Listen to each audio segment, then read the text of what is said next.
Good morning. Can you hear me? Good morning. Can you hear me?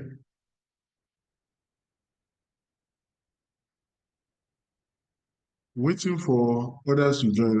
I'll give like 5 more minutes to join. You don't join, we start. Right? Good morning. I can hear you.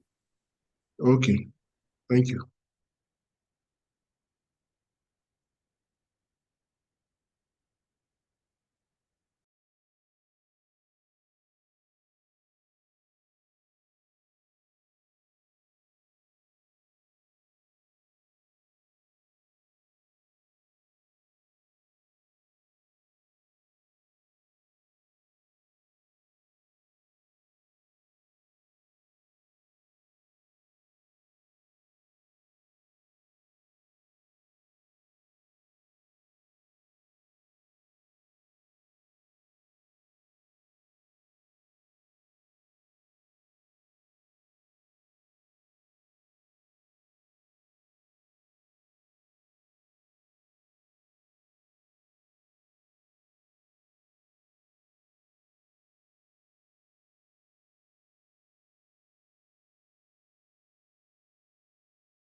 Your speech a large number of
Good morning, everyone.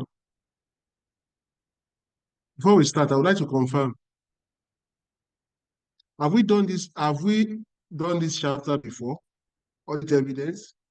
No, we haven't. Have we done planning?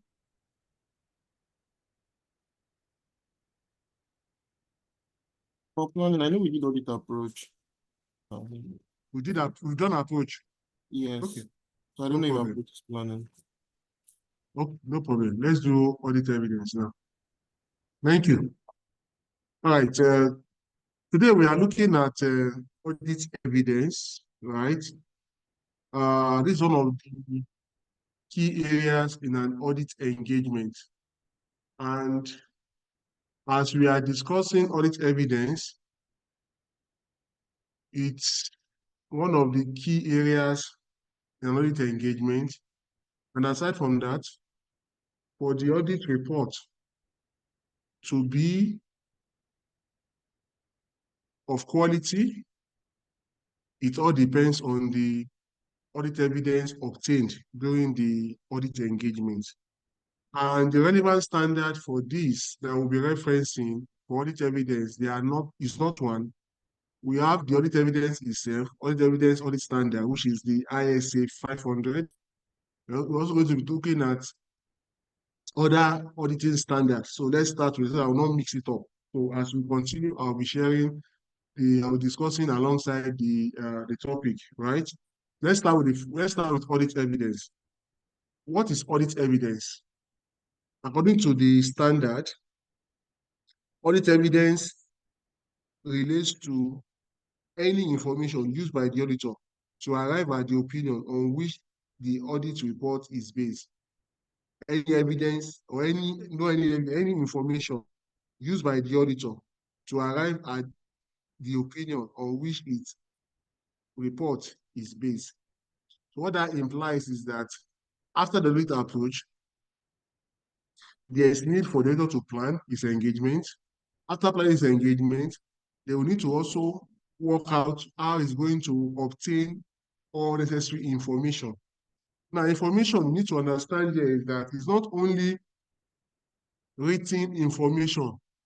The auditor can make use of recorded information, can make use of written information, can make use of electronic information, provided that there is a documentary evidence, there is that proof that that activity occurred, then is what the auditor will use to substantiate the occurrence of that activity. All right? So that is audit evidence. Now, if you're talking about audit evidence, you also remember that audit evidence, for it to be of much importance to the auditor, the audit evidence must be sufficient and appropriate. And these are the key characteristics or elements of an audit evidence: sufficiency and appropriateness. But there was a diet when they asked the students, professional level, one of the questions that what are the elements of audit evidence? Some students were able to answer, but majority would not, because they hardly talk about it. But I'm telling us now that talk about audit evidence, the main elements of audit evidence are just two: sufficiency and appropriateness. So what do we mean by sufficiency? Sufficiency has to do with the what we call the quantity of the information that is obtained by the auditor during the engagement. That is the sufficiency. Okay, the volume, the quantity of the audit evidence obtained, okay, by the auditor during the audit engagement. That is sufficiency. Then you talk about appropriateness. Appropriateness is talking about the quality of the audit evidence obtained during the audit. The quality of the audit evidence obtained during the audit. Okay? Now, it is important to also note that before the auditor will place reliance, or before the auditor will start to obtain or gather its audit evidence, he will need to perform some audit tests before he can place reliance on the information or whatever information he wants to obtain from the client's business environment. Now, the two tests the auditor will perform, we used to call the two tests compliance testing and substantive testing, okay? But in this new syllabus, new dispensation, it will be, I would say it will be very, very wrong, okay, for us to still be making reference to compliance testing and substantive testing in this syllabus, okay? So those two tests have been replaced with compliance testing is now known as test of controls, okay? It's now known as what? Test of controls, because it is a test that checks that gives assurance that the internal control system is efficient and is what? Effective. Okay? That is what we call it. We call it test of controls. It's test of internal control system. So is the audit terminology is test of controls. Okay? And that has been dealt with at your skills level. When you are talking about audit and assurance, we look at this as a topic in the skills at the skills level. All right. The second test is called test of detailed transaction. It's called test of detailed transaction. Why is it called test of detailed transaction? This is it. Now, the first test the auditor will perform is called test of control to be sure that it can rely on the audit evidence that is to be obtained. Now, if it tests the internal control system and it has some level of assurance, then you need to proceed to conduct the test of detailed transaction. Okay? Now, the test of detailed transaction essentially is to enable the auditor to be able to gather evidence, okay, to support his audit opinion. So, in the likes of the test of control, basically what we'll be asking is just questions. He will not ask for documentary evidence. For instance, the auditor can ask, do you have an accounting policy or accounting manual? You said yes. The auditor, under the test of control, is going to stop there. But by the time you answer that, can I see the evidence? Can I see the accounting manual or accounting policy? Then what is doing at that point in time is called test of detailed transaction, because he wants to know, we want to verify that that information that you provided can be substantiated with what? With documents, all right? So the whole essence of this is to support the auditor's opinion during his reporting stage, all right? So let's go back to the elements. I've talked about sufficiency, and I was trying to explain appropriateness. Appropriateness has to do with what? The quality of the information gathered, okay? Then quality here can also be broken down into two. How do you measure the quality of audit evidence? How do you measure the quality of information gathered? It's based on two parameters. Number one, the relevance. Number one is what? Relevance. So as the auditor is gathering the evidence, it needs to be mindful that whatever information is gathering is related to that particular engagement. You should not gather information that are not required or that are not related. Okay? So it should gather all information necessary, okay, to substantiate its audit opinion. So you must gather related information, that is relevant information.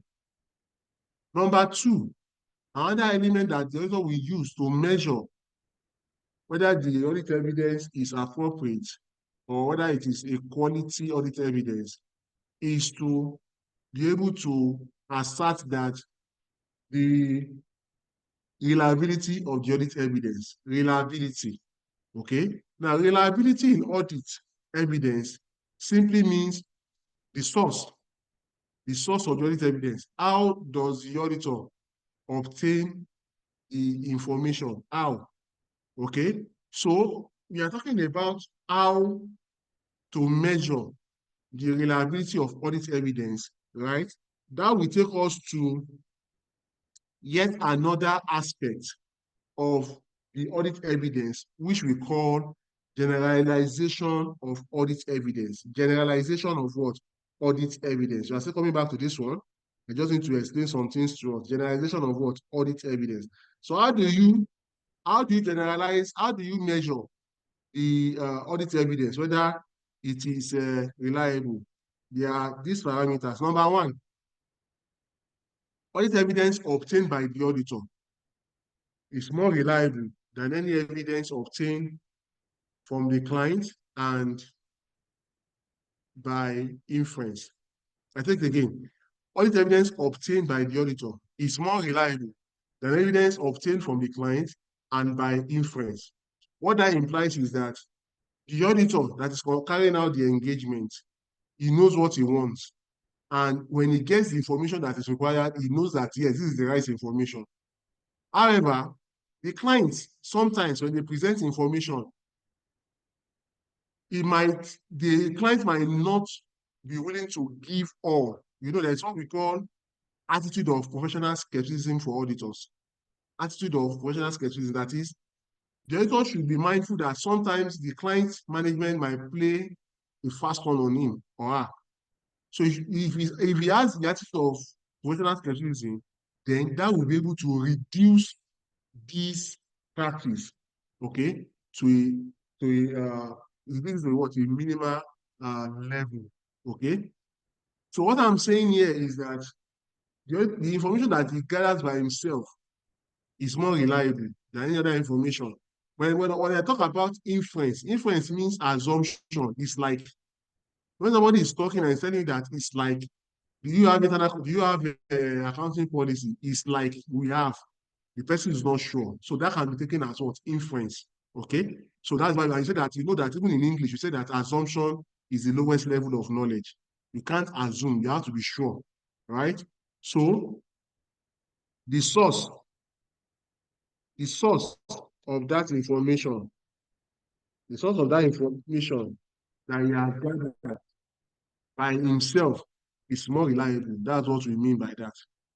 Number two, audit evidence obtained from a knowledgeable third party is more reliable than audit evidence obtained from the client. Audit evidence obtained from a knowledgeable third party, knowledgeable independent third party, is more reliable than audit evidence obtained from the client. How do we mean? Now, you will agree with me that there are some people that we call on, or there are some people that we use, okay, when we are carrying out audit engagement. And those are the people that we call experts, okay? I remembered when we are looking at chapter 1, I made mention of these people. We'll still be talking more about them in this chapter. So an expert is someone that has competence, someone or an organization that has competence in other fields outside accounting and audit. An expert is someone that has competence in other fields outside accounting and audit. Those are experts, okay? So for instance, lawyers, engineers, architects, surveyors, all these are experts. So for instance, let's say the auditor requested for valuation certificates of assets in the organization, okay? And he requested from the management. And management said that he should contact their experts, okay? Now, when he obtained that information from the experts, that information that he has obtained in form of a certificate tends to give the auditor a reasonable level of assurance than the information that the client gives. Why? Because the expert that provided that information, number one, is knowledgeable. He knows what the auditor wants. Number two, he knows that whatever is going to give the auditor is going to help the auditor or assist the auditor in being able to give appropriate audit opinion. Okay, so that's what we mean. It doesn't go back on any information because it's objective. But most times, the client that the auditor works with or tries to obtain audit evidence from, sometimes they can be subjective, but they don't know to what extent they want to use that information, and they don't want to play into your hands as auditors. Okay, that's what we mean by that.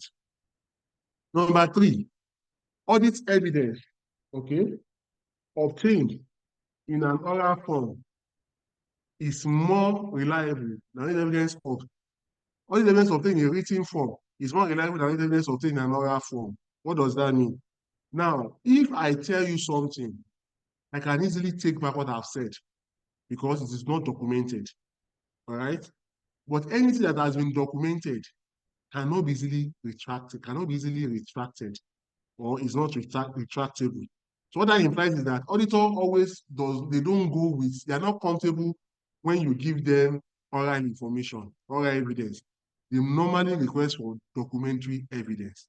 For instance, they ask you now, have you valued your assets? Yeah, you say an expert came to do it last month. Auditor will not take that. Okay?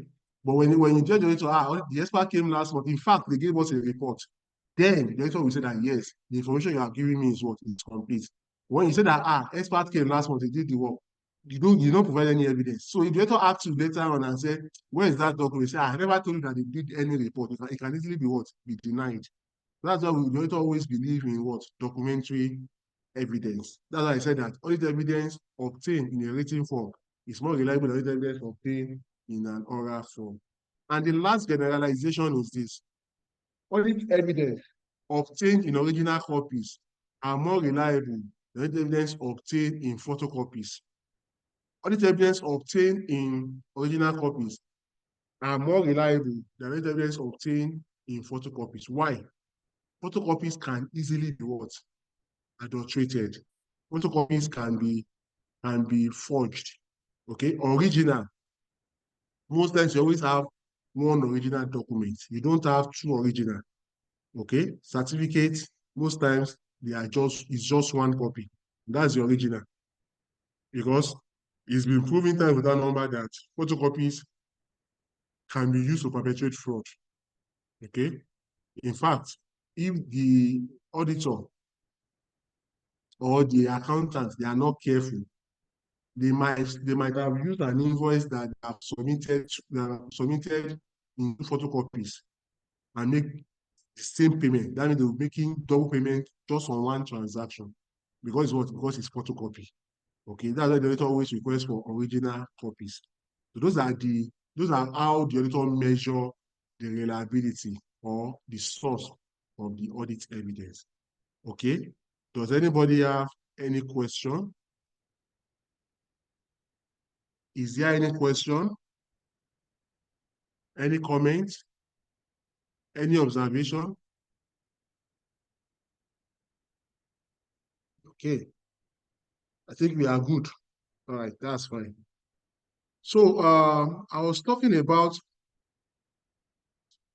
audit evidence. Now, what you also need to realize is that in the course of gathering audit evidence, the auditor will not, because of time, will not be opportune to gather all or to examine everywhere. Okay, to be able to what? Obtain audit evidence. Just a minute.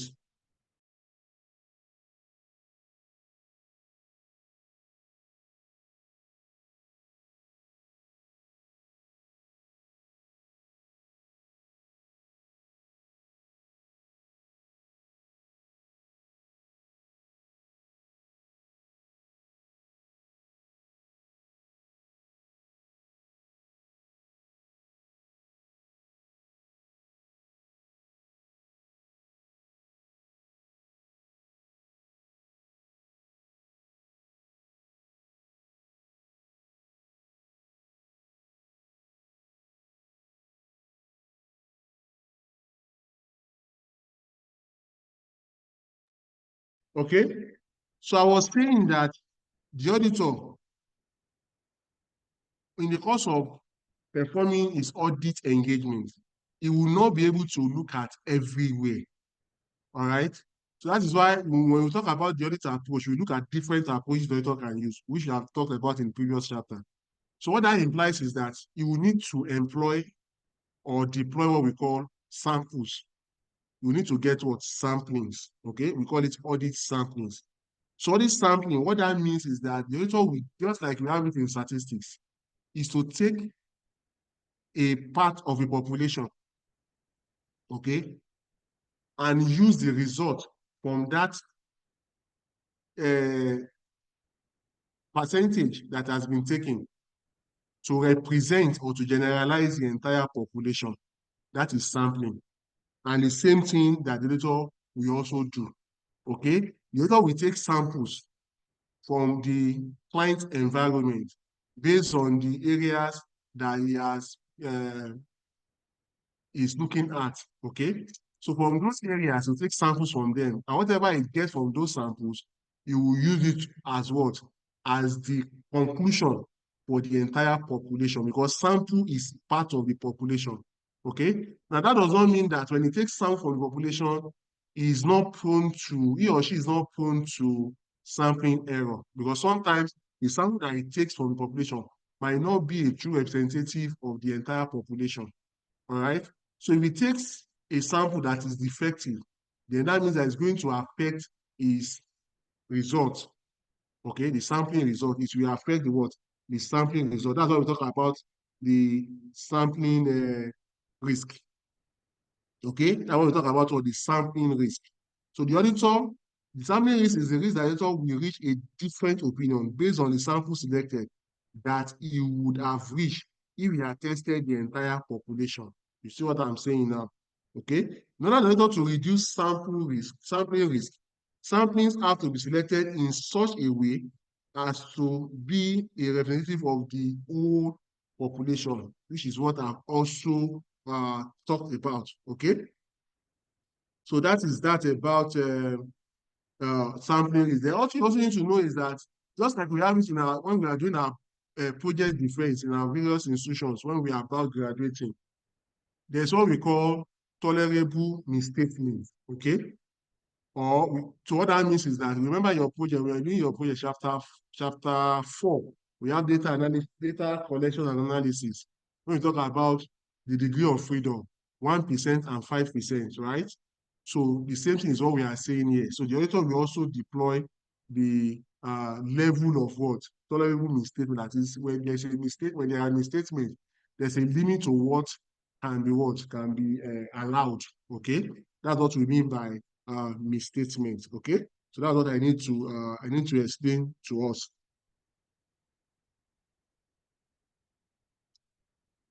The next thing we need to look at now is looking at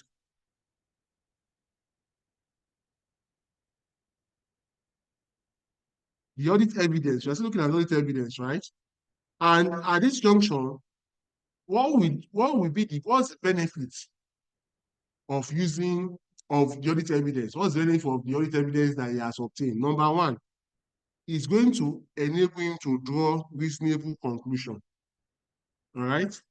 Number two, is going to allow him to base his opinion on them. The opinion will be based on the audit evidence he has obtained. You're able to also obtain sufficient and appropriate information. Okay. Then also, it will also be possible to consider the relevance and reliability of the information to be used as audit evidence. Okay. And lastly, it will lead to effective means of selecting items for testing. All right. So those are the importance of audit evidence to the auditor. Okay. Is there any question? Does anyone have any comment? Any observation?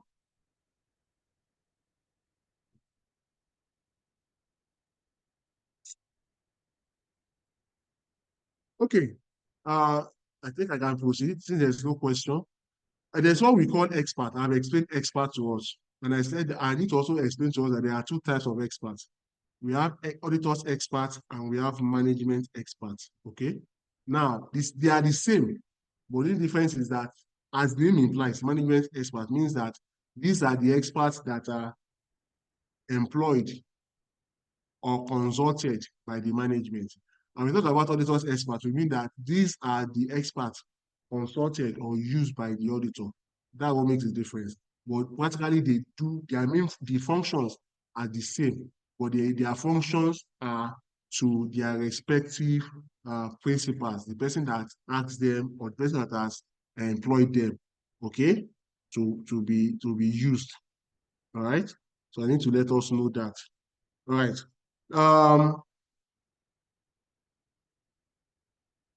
So whether we have auditors experts or we have management experts, the bottom line is that as external auditors, the onus is on the auditor, external auditor, to ensure that the management expert has the following attributes. Okay. Number one, the auditor must ensure that the management expert does not have any financial interest in the client. Why is that so? If he has financial interest in the client, whatever he's doing, it will not be objective. It will not be seen to be objective. All right. Number two, the auditor needs to know that the management expert does not have a personal relationship with senior management in the client's business. The essence also is that if there is a relationship, if there's a personal relationship between the management expert and the client, it's also going to affect the objectivity. All right. Number three, the auditor will also want to know that whatever has been paid for the expert services was a fair commercial rate. You know, when we talk about fair commercial rate, that it is competitive. If you go to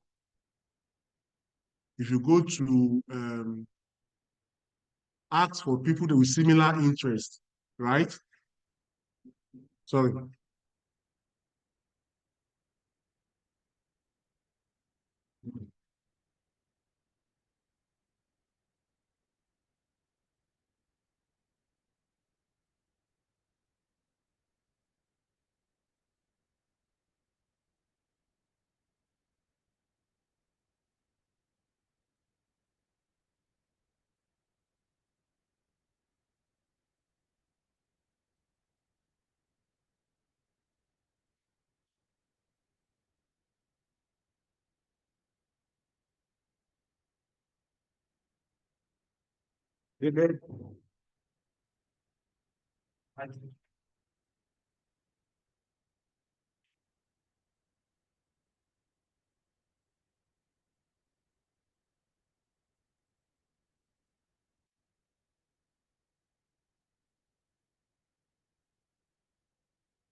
Okay.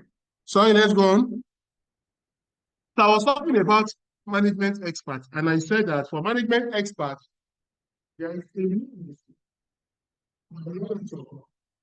to be able to evaluate the objectivity of the management experts. And the only way you can evaluate the management experts' objectivity are those areas I look at. Number one, it does not have any financial interest. Number two, does not have a personal relationship with the senior management of the client, business, or management. And the fee that it charges is also a fair commercial price, means that it must be competitive. So what I'm saying here is this: because somebody is your friend, you say that, oh, normally the commercial price is 10 million. Because it's your friend, you now charge, you say let him quote 20 million.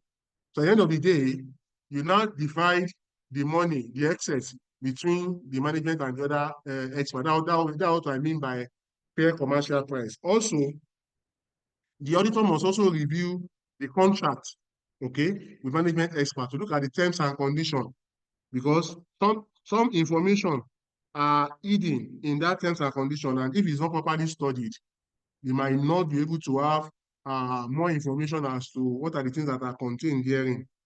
Another thing you also need to do is to evaluate the report. At the end of the day, when it's done with the engagement, the estimator needs to evaluate the management expert report to see that, to look at the conclusions that has been reached, okay, and what are the assumptions he used or he postulated to arrive at the conclusion. And also, we need to look at the method used by the management experts, okay?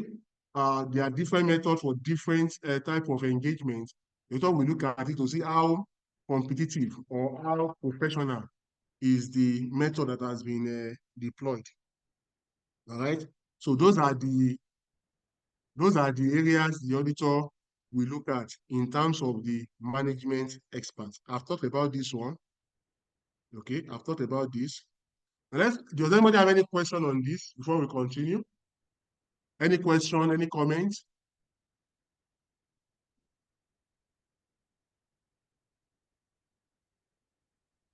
There are no questions. We proceed to the next one, which is what we call procedures for generating audit evidence, okay? So there are 7 main methods, okay, of generating audit evidence. There are 7 main methods in no particular order, right? We start with the first one, inspection. Inspection has to looking at an item. Yes, sir. Yes, sir.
Okay, I think the network here is bad though.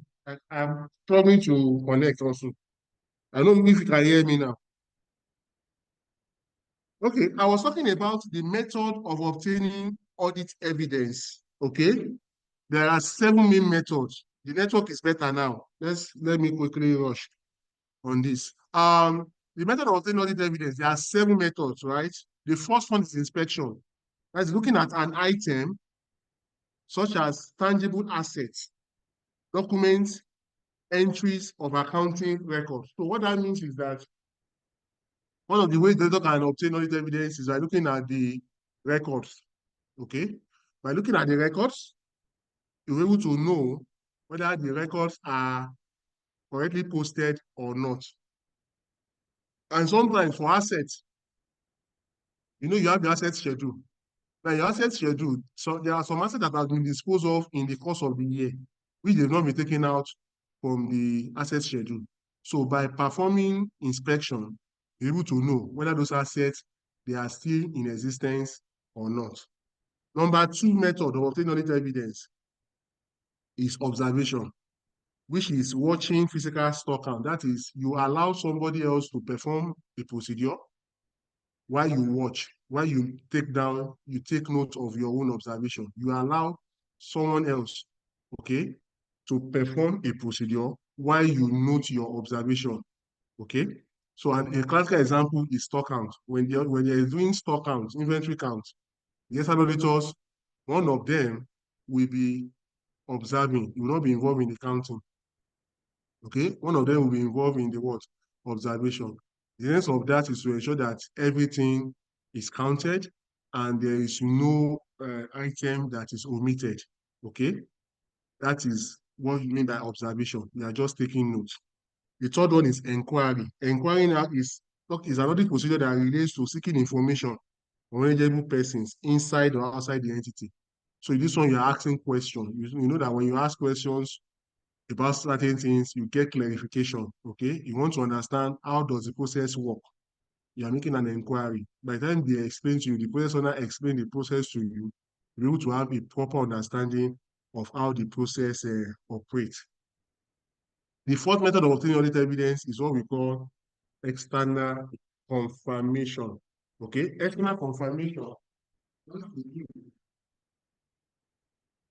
External confirmation has to do with the use of third party, knowledgeable third party, okay, to seek information. You rely on knowledgeable third party. Example, like those experts I made mention of, solicitors, lawyers, engineers, architects, surveyors, all these people, consultants, okay, they are external party, external knowledgeable party that the auditor can seek information from or confirmation from.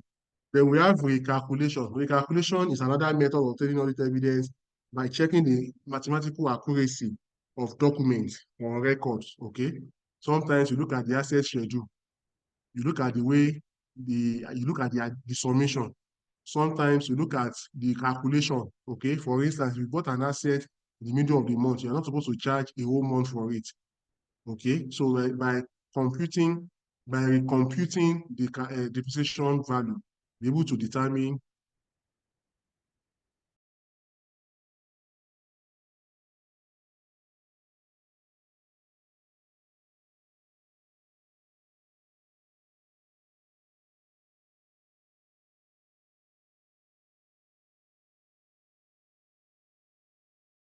be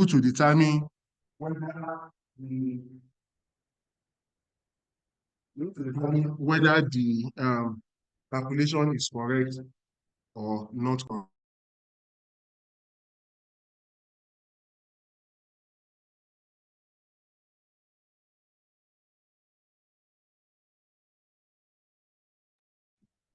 So the auditor will need to check the calculation, whether it is correct or is not correct.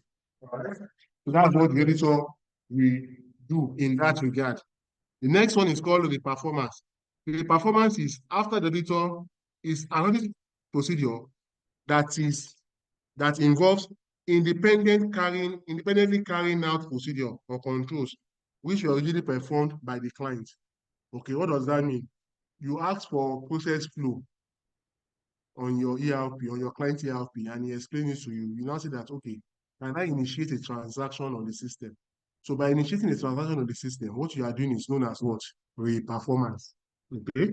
An example of re-performance is walk-through testing. All right? Then you have the last one, which is analytical review procedures. Okay, analytical review procedures is another procedure that looks at related relationship between financial and non-financial data. Examples of analytical review procedures are trend analysis, ratio analysis, and net changes. You know your ratios, asset turnover ratio, return on capital employed ratio, asset ratio, all of these are ratios, right? Trend analysis is when you want to obtain a pattern of expenditure. Okay, you can predict a pattern of expenditure by looking at the trend analysis over a period of time for like 3 years and above. You can deploy trend analysis, okay? What that means is that if you have a figure, a sales figure for 3 years, and you're in the fourth year, you have not gotten the value for the fourth year. By performing trend analysis, you can estimate what will be the revenue for the fourth year, looking at the parameters that you have already available, okay? That's what we mean by that. Then we'll go to the next area, which we call the financial statement assertion. All right. Now, what do we mean by financial statement assertion? These are assertions made by management. Okay. These are assertions made by management explaining that the financial statements prepared and presented to the auditor do not contain any material misstatements. These are misstatements made by management explaining to the auditor that the financial statement prepared and presented do not have any material misstatements. That will be by financial statement assertion. Okay? And there are 3 types of financial statement assertion. We have the first one, known as assertion based on transactions and events. You have the second one, assertion based on account balances. Then we have the third one, assertion based on presentation and disclosure. All right. Now, what do you mean by assertion? Now, when the auditor receives the draft financial statement, the auditor will ask them, how am I sure that this financial statement does not contain any material misstatement? They say that it does not contain. How? So they will make the assertion, they will make statement that it does not. For instance, the statement of financial position, we check that all the asset there exists, all of these things, they are going to make those statements. So the statement that they made are what we refer to as what? Assertions. Okay? The management makes the assertion while the auditor tests those assertions. Okay? So the auditors now test the assertions, right? So the assertions, like I said, they are divided into 3. We have the assertion based on transactions and events. We have assertion based on account balances. We have assertion based on presentation and disclosure. All right. So the 3 of them, they have different areas where they test. And those areas where they test are what we have listed here as what? As 9. Okay? And what we have listed here as what? As 9. So we start with the first one, completeness. Completeness is an assertion that they have made that the transactions, the account balances that they have put in the financial statement, okay, are actually complete and they are being fully disclosed. That the information that we have both in the statements of financial position and statements of profit or loss, that they are complete. Okay? So that there is no unrecorded assets, liabilities, equity interest, transactions or events, or any undisclosed event. That means everything that they have put there is complete. Occurrence is talking about transactions and events recorded and disclosed in financial statements took place during the accounting period and it relates to the entity. What that implies is that sometimes it's a way of checkmating whether there are fraudulent practices by the management, okay? So you need to ask them. for the document. Okay, so by looking at the document, you'll be able to see when it occurred, all right, and whether it relates to the entity. From the invoice, you'll be able to see the entity that incurred the expense. Okay, then we have accuracy. Accuracy is also another assertion that is tested by the auditor. The auditor will test whether those transactions and events have been recorded at the proper amount and disclosed properly. They record the right amount. So they to write 65,000. They wrote 56,000. Okay, or vice versa. So that's what we mean by accuracy. The auditor will check all of that. Then we have what we call another assertion called classification and understandability. Information is appropriately presented and described and disclosures are clear. What that means is that this relates more to the disclosures and the presentation to be sure that whoever is going to make use of the information, the notes to the account, can relate with the information that is contained in the notes to the account. That's what we mean by classification and what? Understandability. Then we have valuation and allocation. This is an assertion that the auditor test whether asset, liabilities, and equity interests are included at appropriate amount and any resulting valuation or allocation adjustment properly recorded. So when we talk about ISM, IS that talk about impairment. I think it's 36. Is it 36? Impairment. Can help me with that. Is IS 36, impairment of assets. 36, right? Thank you. So you test for impairment. After test for impairment, there will be time when the carrying amount is lower, okay, or is higher. So the necessary adjustment, the auditor will check that the necessary adjustment has been done. Then we have the next one, which is right and obligation. The right and obligation assertion centers around asset and liability, okay? Now you know that asset simply refers to whatever is used to generate economic benefits, okay? That is asset. Okay, so sometimes you lease assets for your organization, you borrow, you hire, okay, and you pay lease rent, and sometimes you own it. So what the other wants to be sure is that whatever is used to generate the economic benefit for the organization, to generate revenue for the organization, is this owned by the company or is this hired? The auditor wants to know. That's what we mean by the right to use the asset, whether it is your own or you borrowed it. Then obligation is talking about liability. The auditor wants to be sure that all obligations are being paid as when due. Okay, so the entity owes or controls the right to disclose assets and disclose liabilities that relates to the entity. Then existence is another assertion. The auditor will test whether the asset, liability, and equity interest exist. Okay, you have seen instances where assets can be what? Can be fictitious. So the essence of this assertion, testing this assertion existence is to be sure that those assets or liabilities actually exist. Then you have cutoff. Cutoff is talking about transactions and events, okay, have been recorded in the correct period, accounting period. You know, every organization has an accounting period.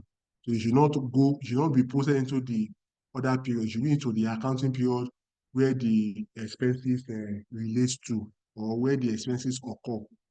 Then you have the last one, which is classification. So transactions and events have been recorded in the proper account. Okay, that is, you look at your chart of accounts. For instance, you see expenses, you see wages, and you see salaries, and you see wages, and you see salaries and wages. So wages should not be added to admin expenses. Wages should be added to cost of production. Remember, your manufacturing 24 loss account, it should be part of your direct wages, okay, which will form your prime cost, which eventually you add your other expenses, you now have your cost of production. So you shouldn't be seeing wages under admin expenses. That's what we mean by classification. Okay. These are what the auditor will test. The whole essence of carrying out these tests is to be sure that there are no material misstatements in the presented financial statement. Okay. Then we go to the next one. Or does anybody have any question before we proceed? Any question? Any comment? Any observation? I think the network is better now. A little bit steady. Any comment? Any observation? Okay, let's go on. We go to the next one, directional testing. Now, directional testing is one of those audit approach that was developed in the 1980s.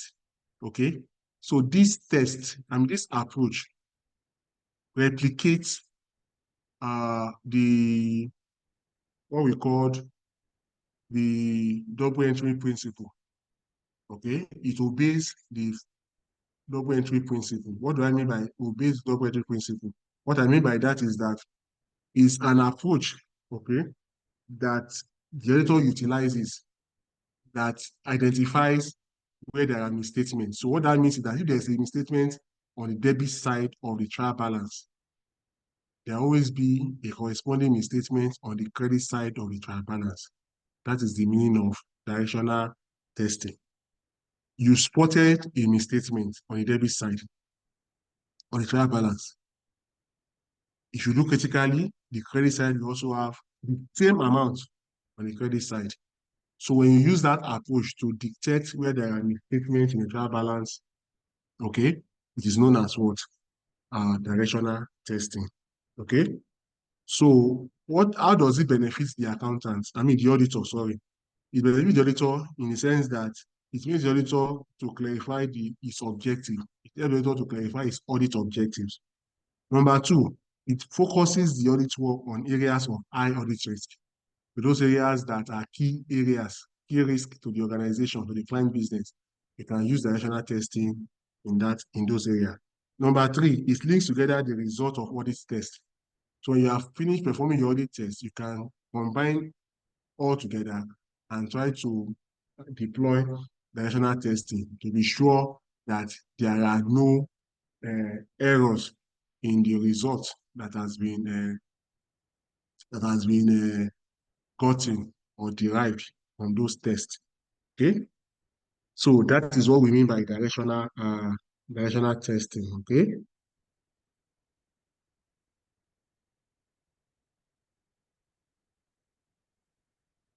So they give us an example here. Okay, give us an example here of directional testing, and the example is this: if non-current assets are overstated by 5 million, but the trial balances, then one of the following errors must have happened to explain how the situation has arisen.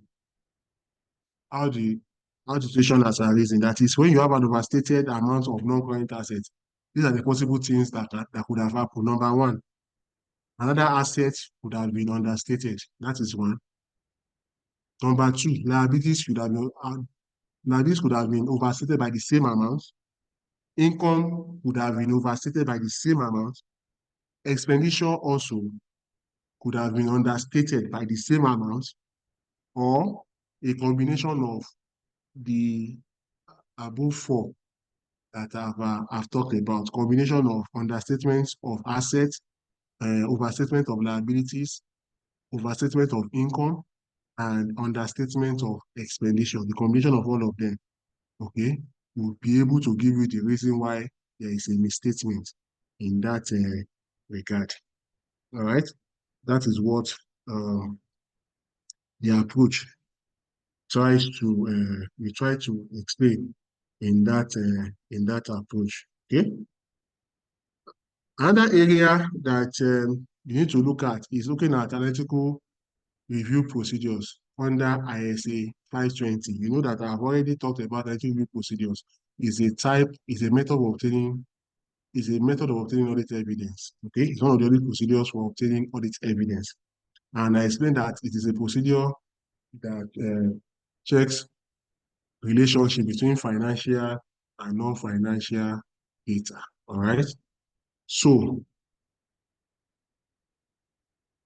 anytime you're talking about analytical review procedures, these procedures you need to have this at the back of your mind. Okay. Number one, The evidence generated is supplementary to evidence gained from other audit testing procedures. We are using analytical review procedures. It should be a secondary form of audit test. For instance, you want to test whether there's a misstatement in financial statements. You need to first of all go and carry out test of detailed transaction, requesting for calling up for the invoices, documentation, okay? When you are done with that, for you to now confirm or to corroborate what you have done, you now do what we call ratio analysis, okay? Look at what was the amount last year compared to this year. So if there's a significant increase or decrease, you might know that you might need to investigate the reason behind that decrease. Okay. Now, another thing you also need to look at is that the basic principle, the basic objective of analytical review procedure is to allow the auditor to assess whether the reported figure makes sense in the context of known business facts. Remember, so for instance, you look at there's a difference between non-current assets last year and this year, and the difference is about 20 million. And from the trend, you see that for the past 4 years, the trend has been 5 million difference. Now you are seeing 20 million. That means there's need for the auditor to carry out a further investigation. Okay, that is what the analytical review procedure we have to check.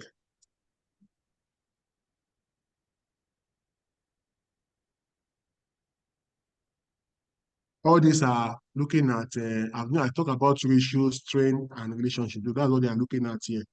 There's nothing different in what we have done here. So you can use analytical review procedures at 3 stages. Number 1, you use it at preliminary stages when you are doing your what we call your preliminary audit risk assessment. Okay, you use what?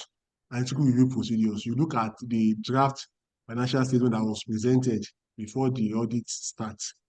Okay, so you'll be able to know the areas you are going to focus on. All right. Number 2, the second stage you use it is when you look at it from substantive analytical procedure. Okay, so you use this substantive procedure. What do you mean by substantive procedure? That's a combination of analytical review procedures and test of detailed transaction. That's what we mean by substantive procedure. So this substantive procedure is test of detailed transaction plus analytical review procedures. Okay, that's what we mean by substantive procedures. So you're going to combine looking at vouchers, calling up transactions, vis-a-vis computing ratios. All right, that's what we mean by analytical review procedures. And then lastly, you're going to perform analytical review procedures at the end of the audit to assess that all the areas that need to have been assessed have been assessed, and also to be sure that the auditor has a complete understanding of how the entity operates, and also to be sure that transactions that are posted in line with the consistency concept. That is, you apply accounting principles consistently, or they have applied accounting principles consistently. Okay, so those are the 3 stages of analytical review procedures. Also, analytical review procedures are not concerned only with analysis of trends. Okay, the auditor must use analytical procedures to reach a conclusion about the financial statement. Okay, analytical procedures are also concerned with investigation of changes away from the expected trend. Changes away from the what? Expected trend. Explain 5 million difference to 20 million difference. That is a sharp difference. Okay. The corroboration of explanation as to why these changes have happened when they were not expected to. We're still talking about that. You want to understand the reason why you have a difference between 5 million and 20 million.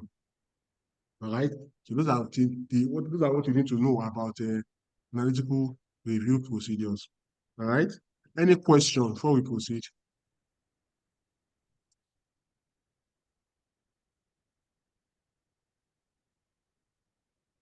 There are no questions. We proceed to the next one. Audit documentation. or we call it audit working paper. Okay.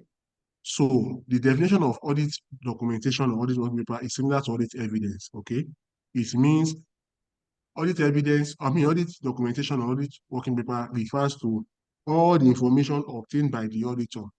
Okay. All the information obtained by the auditor to assist in arriving at his audit opinion. All the information obtained by the auditor to assist the auditor in arriving at his audit opinion. It's called what? Audit documentation. Okay? The audit documentation provides a record of the audit procedures performed.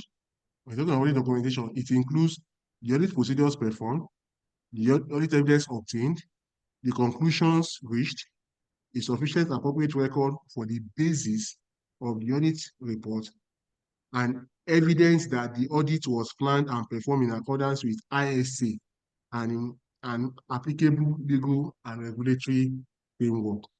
So your audit documentation before now used to be a file, a document, okay? But now, since everything is on the system, everything has been digitized, it can be obtained from the system now, okay?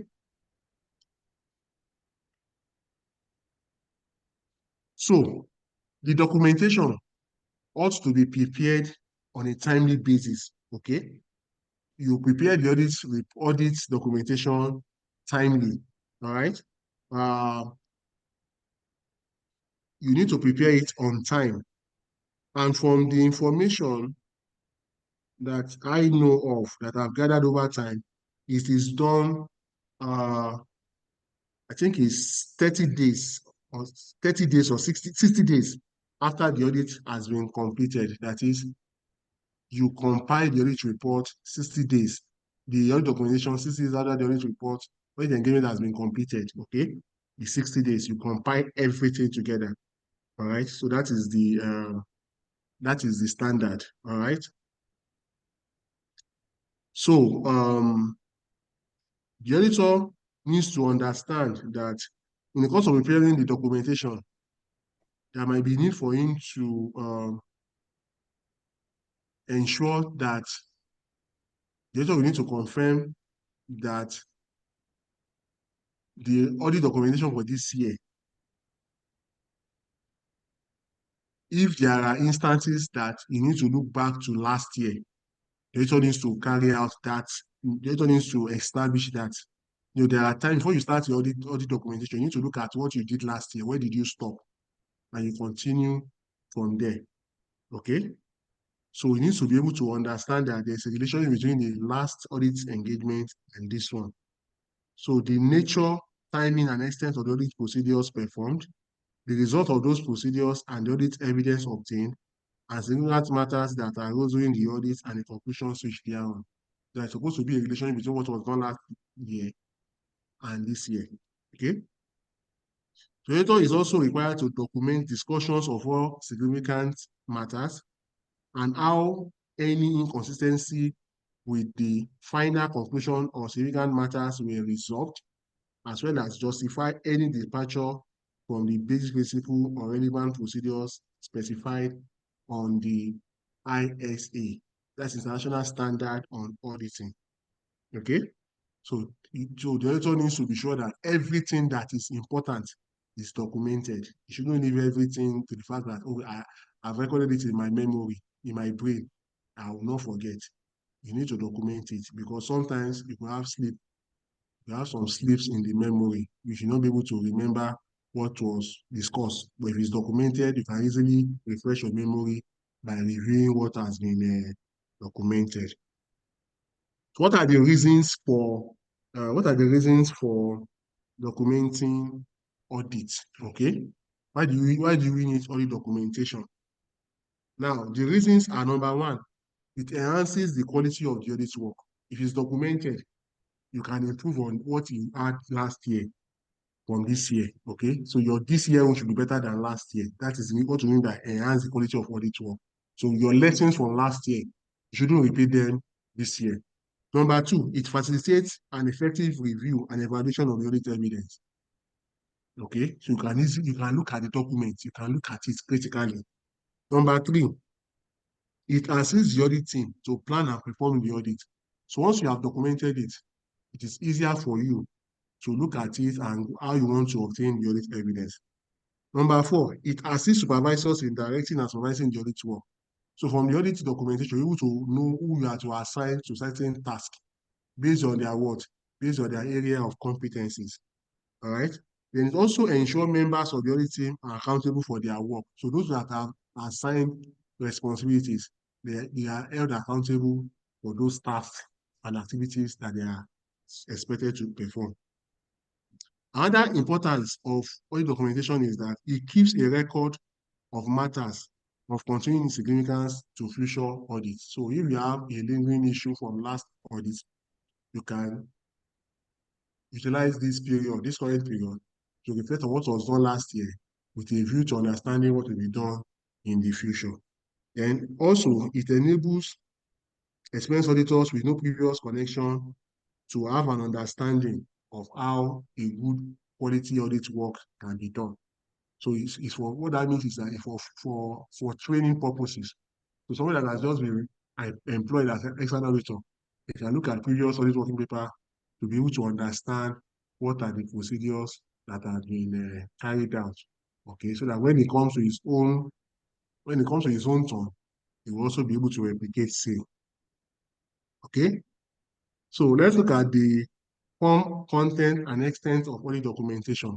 So audit documentation is made up of audit program, analysis, summaries of significant matters, letters of confirmation and representation, checklist, correspondence, and that's it, okay? So your documentation is made up of this: the audit program, analysis, summaries of significant matters, letters of confirmation and representation, checklist, and correspondences, okay?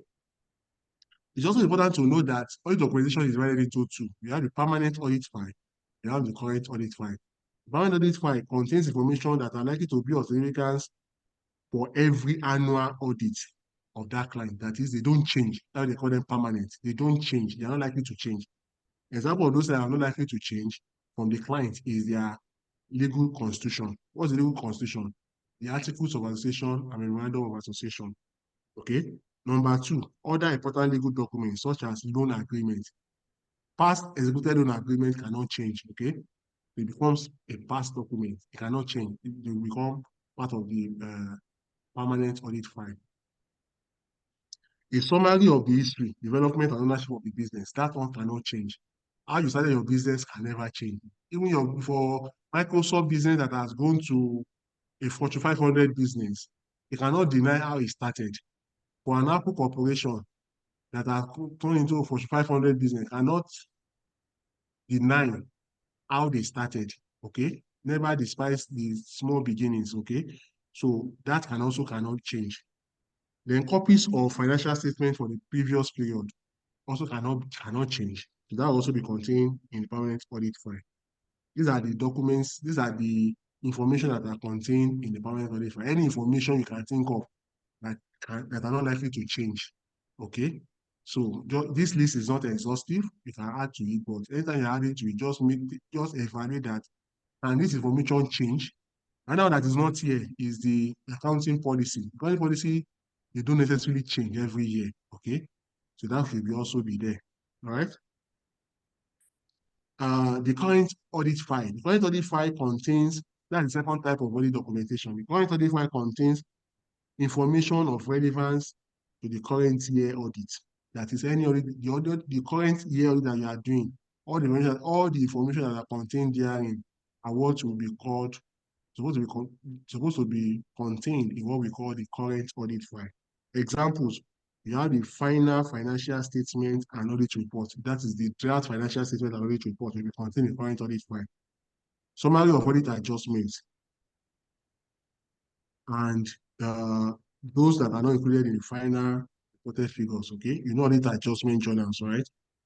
Audit planning documentation will also be contained herein, okay? Audit control material. What do you mean audit control material? Each audit firm, they have the list of materials that is specific to them, that is unique to them. Like their time budget.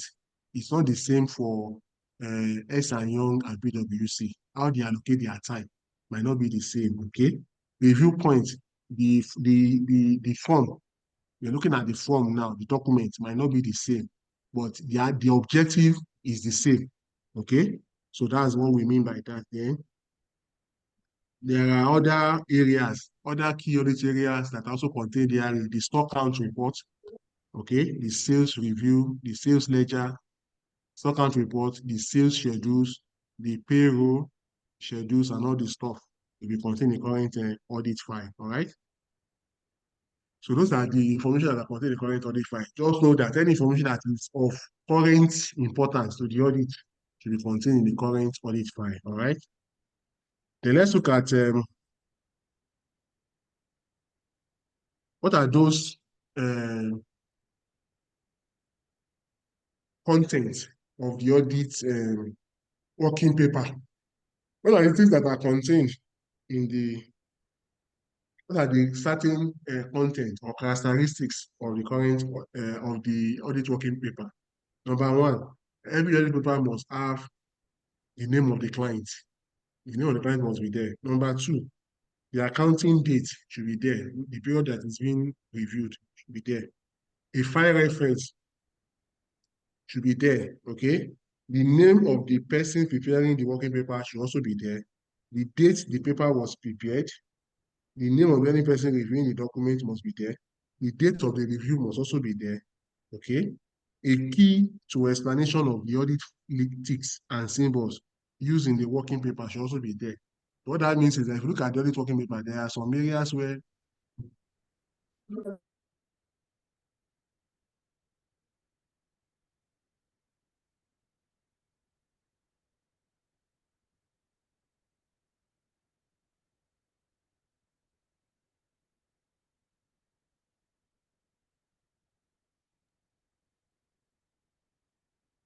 okay? So when the auditor compares what is submitted to what he computed, if they are the same, there is a way they represent it in their own record, okay?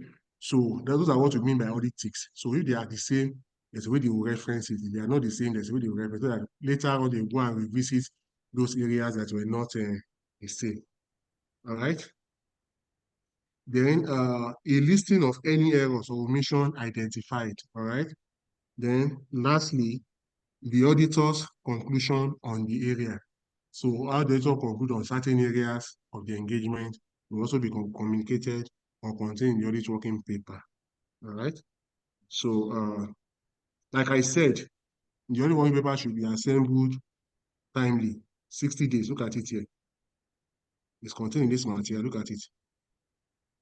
60 days. You've seen it, right? So that is that about that. Any question? Any question so far? Another question, we'll go to the next one. Computer-generated audit working paper. What do we mean by that? Now, you remember I said that before now, audit working paper, why they call it audit working paper is that in those days, it used to be in paper form, but now it is now in electronic form. So it is done on the system, okay? So with that now, the audit papers that you generate from the system appear to be very neat, easy to read, and in a standard format, okay? Number two, there's little risk of error, okay, when you are processing adjustments using the computer-generated audit working paper. Number three, the audit review process by senior managers can be done remotely because you are using computers now, okay? Number four, automatic processing of adjustment by the auditor using software may result in significant savings and time. So the normal time you use to prepare document on paper, you can save it when you have it on the system, okay? So that is for me. Trying to scroll.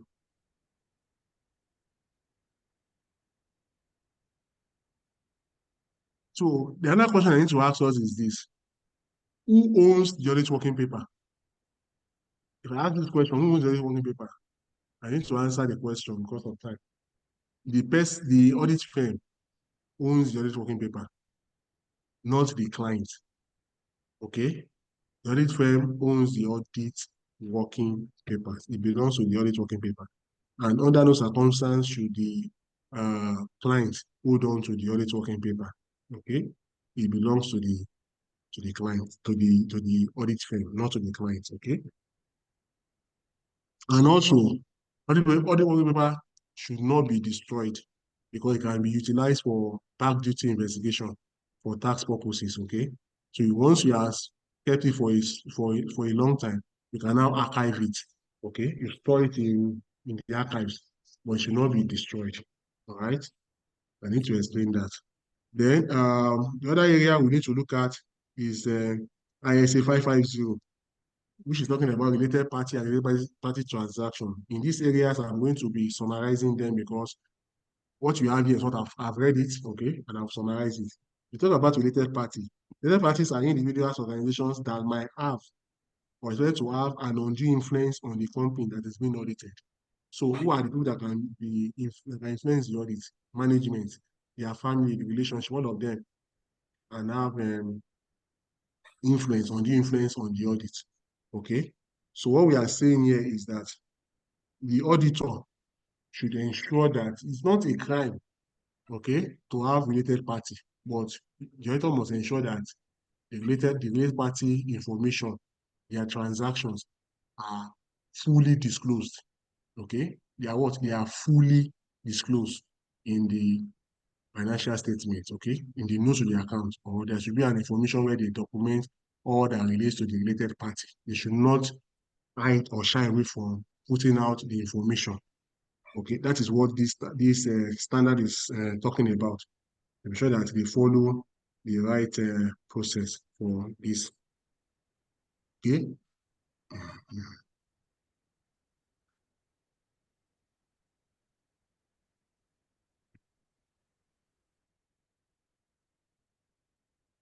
So when there's a material misstatement in the financial statement, there's a process, there's a procedure to be followed when they want to respond to a risk of material misstatement in the financial statement. Number one, the auditor needs to determine the underlying circumstances. The auditor needs to determine whether the underlying circumstances confirm the existence of those relationships and transactions. Okay, that is, the auditor needs to confirm that there are everything that you're saying about the statement actually what exists. Number two, the auditor must communicate the relevant information to the audit team. Okay, the information must be documented and reported to the audit team. Okay. Next, the auditor must request management to identify all transactions with the newly identified related party. Okay, we are still looking at the related party. That related party, if it's not properly disclosed, can lead to risk of material misstatement. Okay, it's still part of it. Next one, inquire as to why the entity system failed to identify or disclose those related party relationship and transactions. All of this, like I said, is still pointing down to that there must be full disclosure for all related party transactions. Okay, so that is for that. Okay. The next one is ISA 580. ISA 580 is talking about written representation, otherwise known as letter of representation. Okay. Now, what is written representation? Written representation is a written statement from the management or the auditor provided to confirm certain matters or to support other audit evidence. So, for instance, the auditor requests certain information from the management and they refuse to provide the information. It's expected that when the auditor contacts the management, they should be able to provide reasons why they don't want to give that information. So when they provide that information to the auditor, reason why they don't, when they justify the reasons behind their action, it is what we know as what? A written representation. Okay? It's what we know as what? Written representation. The objective of a written representation is to support other audit evidence. Like I said, this is a weak form of audit evidence. You cannot solely rely on the written representation. Okay? There should be other documents that support. So that's why I said that you support other audit evidence. Number two, to fulfill auditors' responsibilities with regard to financial statement and audit. So when they ask, why didn't you request for this? This should be part of what you need to have requested for. I requested, and this was the reasons they gave me. That justification will be the evidence that the auditor has done his own bit. Okay? Also, to support the auditor's understanding of management intention. So the auditor will understand the reason why, the rationale why they don't want to give that information, because it will be contained in that justification. Okay? And lastly, in respect of the completeness of a specific item. Okay? So what that means is that any information that is required for that particular transaction, okay, from the explanation, you will have been, the auditor will have concluded in his mind that everything that needed to have been done as regards this transaction or activity has been performed. Okay? How to mean by written representation. So all of this is talking about written representation. Okay, now go to this next one. Using the work of auditors experts. We have looked at the management expert earlier. This one is auditors experts. Okay. Now, in auditors experts, the same definition is what I said. So, what are the things the auditor we need to do? The auditor must ensure. Let me just tell us what the area you need to know here. When you are using the work of auditors experts, it is expected that students should understand that once you have employed the service of an auditors expert, the external auditor takes full responsibility for the work of the auditor's expert. The external auditor takes full responsibility for the work of the auditor's expert. So that's why when you are appointing your auditor's expert, you not be appointed based on friendship, based on sentiment. Okay? You not be appointed based on friendship, you don't be based on sentiment. Also, that's the reason why you see that most times external auditors are very vast. Okay? They know a lot of things because they have assumed responsibility, they have assumed role for the expert in several areas. For instance, you ask a lawyer to do a work to carry out an audit work for you.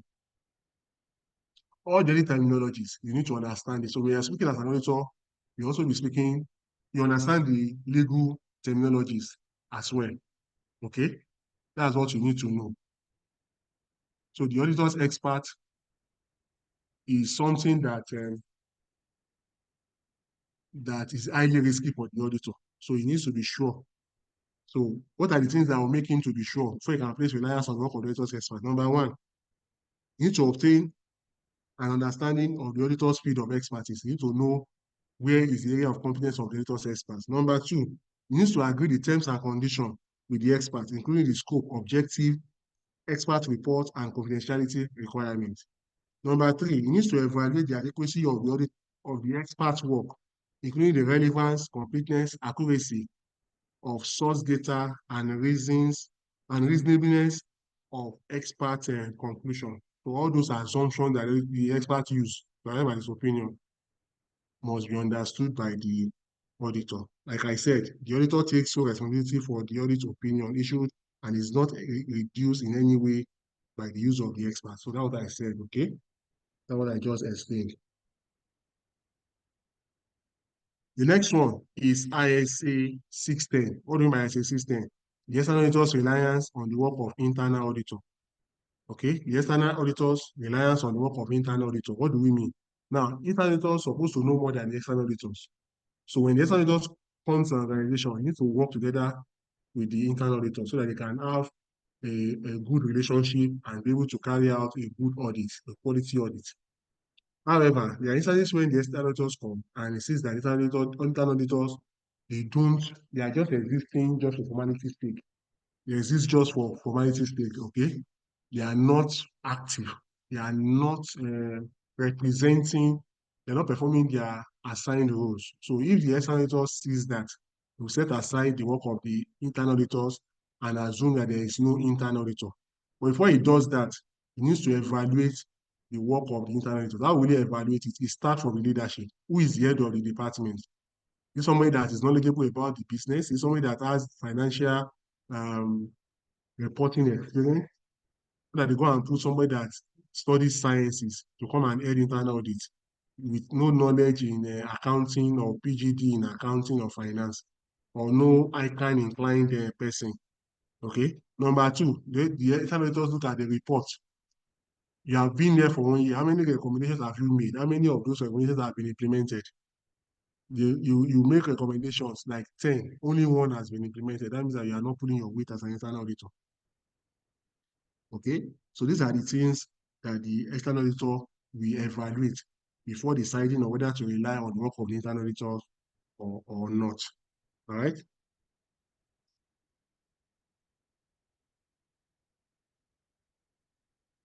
So those are the areas that the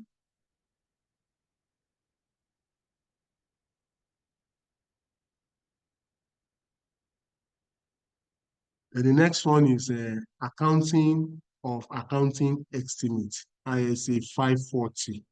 Okay, what do we mean? Remember, if you go back to IAS 8, that was about accounting estimate, okay? What we are saying, what that means is that there are times you are allowed to use estimate while preparing financial statements, okay? And this is the same thing that this one is saying. Now, an accounting estimate is, or an audit estimate here is an approximation of a monetary amount in the absence of a precise means of measurement. So you don't have the information, but you are going to work with an assumption, what you believe to be ideal when you don't have the original information.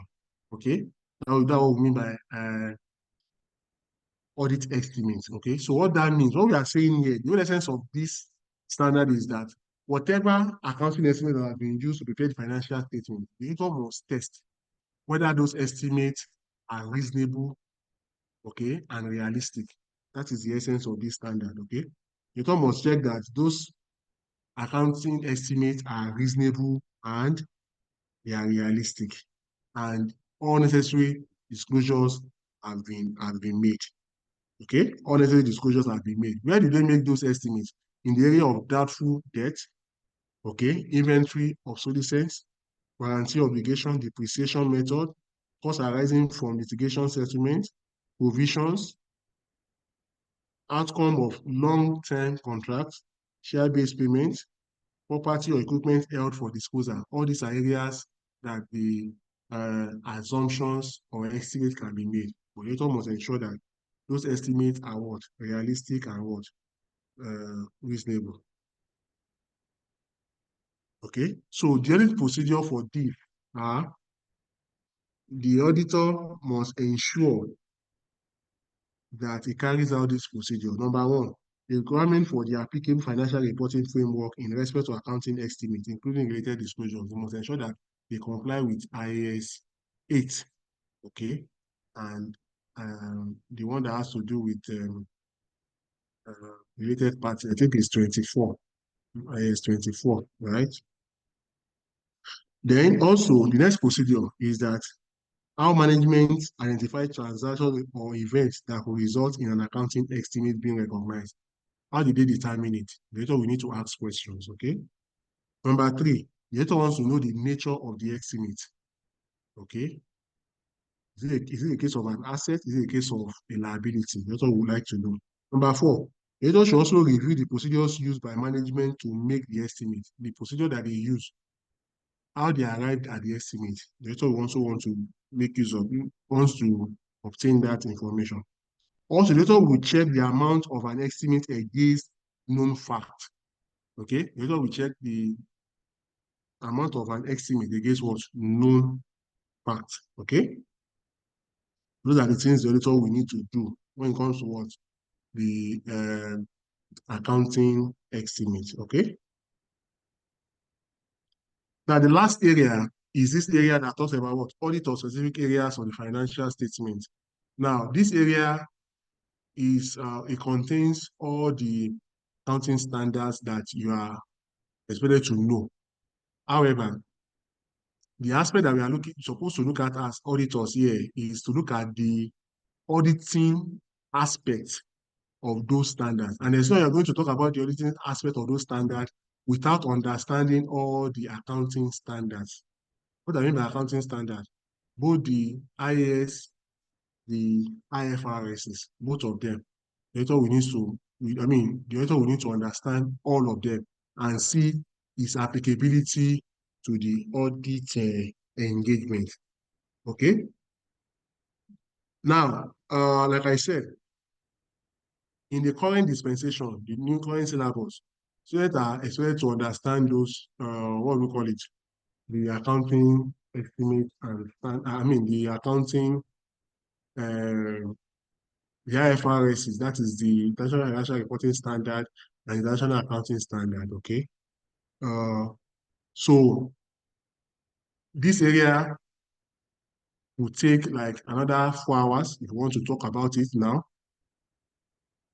Even in this material, they are not explained there, okay? Because it is expected that it's something that can be discussed, all right? So what I would do is this, and it's a suggestion, two things. Either I send a document on this one, I send a voice recording on this one separately to us, so as not to buy our time, okay? Or to schedule another class where we are going to discuss extensively on this standard, one or two aspects of this, all these standards that is applicable, that are applicable in any audit engagement. Because the time we're supposed to use for this meeting is 10:30 to 12:30. It's almost 12:30. Okay. And if I start now, I will not be able to finish within 30 minutes. Even if I say I want to spare 30 minutes, I will not be able to finish within 1 hour. It's very, very extensive. So I will need your responses. Which one do you prefer? That we are, have another class where that will be discussed, or I do a voice recording of these standards, of these accounting standards that relates to auditing and send it to us. So please, I want us to decide now before the class ends. Please, I need your response now, please. I'll prefer voice recording. Okay. How many people prefer voice recording? I think voice recording is okay to see. Same here, Okay. voice recording. Three out of 7, out of 6. How many other people? Voice recording or another class? I have a question. The way they frame the questions, do they actually Yes. expect us to, apart from knowing the principles, do they actually expect us to start knowing the specific auditing standards as if Not it's auditing. scripture? I don't get it. Auditing standard or accounting standard? No, I'm talking about the standards, the Auditing auditing standard or standards, accounting standard? not Yes, they accounting expect you to, standard. I'm talking about it. at this level, you expect to know the auditing standard. That's the truth. Mr. Robin. No, I'm here. I can hear you. I'm just saying, you expect to I'm know. just asking whether it's the principle and the concept, or that's okay. I say 700 did this, and because that is Okay. just taking so much time. Okay, no problem. See what you need to just do. Let me help you. Just know the highlights of all these auditing standards. Yeah, the principle. Highlights, summary of the auditing standard, all of them, as much as you know. But what they will help you with in the exam is that they always cite the standard, the auditing standard. So, and it's a way that you have some knowledge of those standards. So when you see a question, your knowledge will now come to play. Oh, talking about audit evidence, I say 500. You see the question. What are the things that relates to what you know? Just document it. That's all. They don't expect you to know everything, especially during the exam. Like I'm talking to you now, I don't know everything before now, but because of constant practice and my work experience, I'll be able to gather knowledge. You understand? But for exam purpose, what they want is your number one, your understanding of those standards, and now you're able to relate those standards to the question. Okay.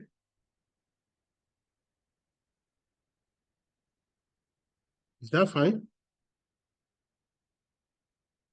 That is fine. Thank you. All right. So thank you so much for your time. Like I said, I'll send the recording hopefully before Today is Saturday. By Sunday evening, I should send the voice recording to you. You see it on the platform. I'll send it to you. Thank you. Any question, comment, observation?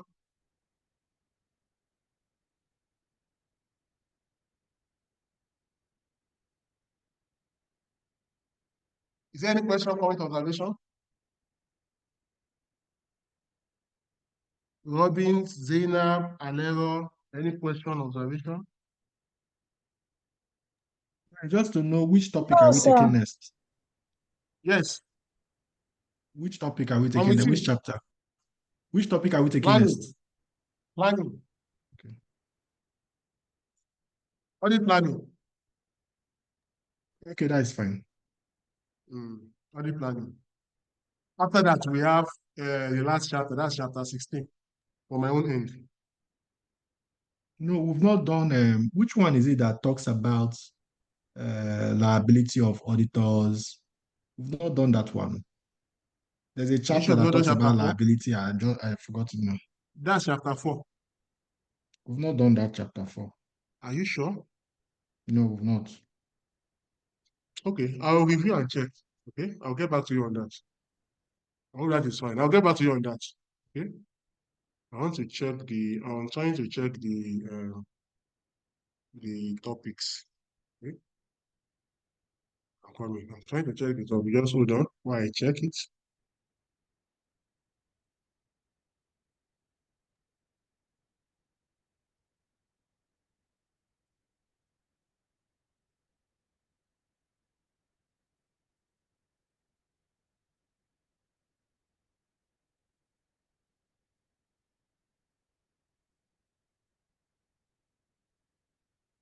So that has been taken on.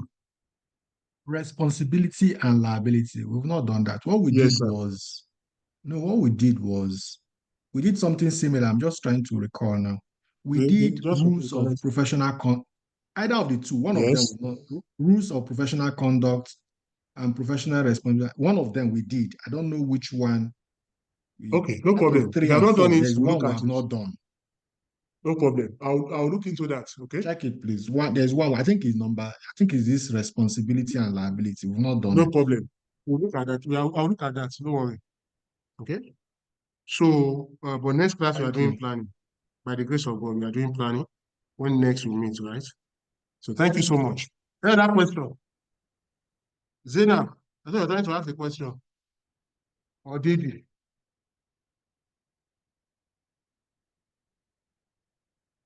No, I was just saying that the audio recording will be fine.